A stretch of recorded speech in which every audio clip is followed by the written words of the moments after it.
uwa ufite tatuwaje y'umu ex cyangwa indi mitagiye nkawe utagishaka.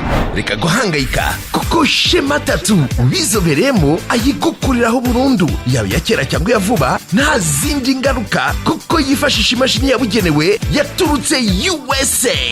Sibyo gusa kandi kuko anatanga serivisi zikurikira: akora tatuwaje za kinyamwuga z'amoko yose, atoborera amaherena y'ahantu hose, agukorera tatuwaje ya TILO eyebrow tattoo imara umwaka umwe ku 50,000, imyaka 2 ku 60,000, imyaka 3 ku 80,000, imyaka 4 ku 100,000 cyangwa imyaka 5 ku 150.